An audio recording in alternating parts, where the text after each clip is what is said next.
The flag sitting behind the seats just now.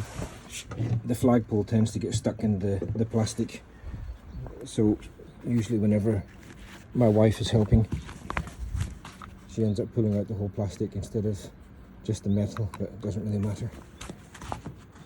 The switches are underneath the back seat, so we've got engine main switch at the top, service switch underneath. The bow thruster switch is hidden behind the panel in here, but you probably won't need to use it. First aid kit, fire extinguisher, big yellow cables, the shore power of course.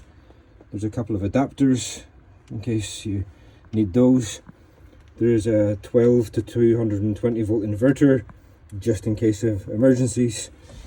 There's even a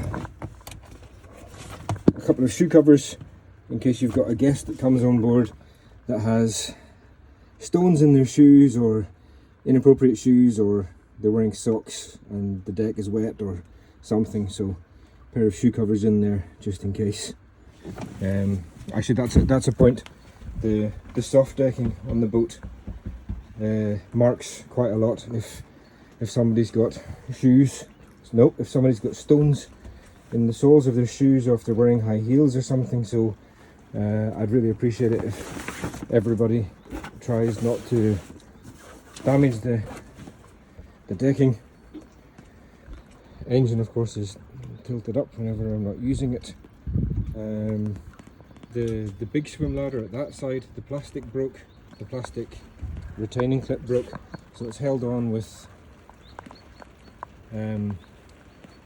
a velcro strap on one side, but I've also added a rope on the other side to be extra safe.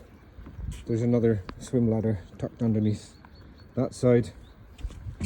Freshwater inlet is here. I've filled up with fresh water, so you probably don't need to fill it up again. Shower if anybody's having a swim.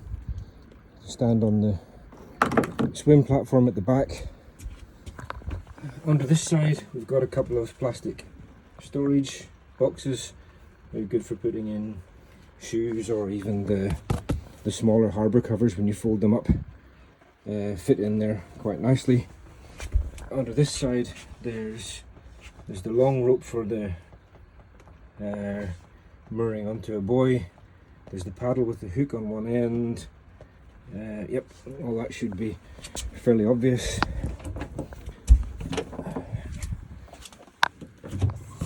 Under the deck hatch, I've got a towel on top of the batteries just to protect the table, and then the table fits in there quite nicely. Long table leg when you're using the table as a table. Short table leg when you're using the table underneath the cushion as a sunbed or an emergency bed. The big grey bag has the full canopy to go around. The small plastic bag has a couple of screwdrivers, an emergency, like really high strength waterproof tape just in case it's needed. I took out the toolbox but just left those couple of things. There's 20 litres of emergency fuel in the canister.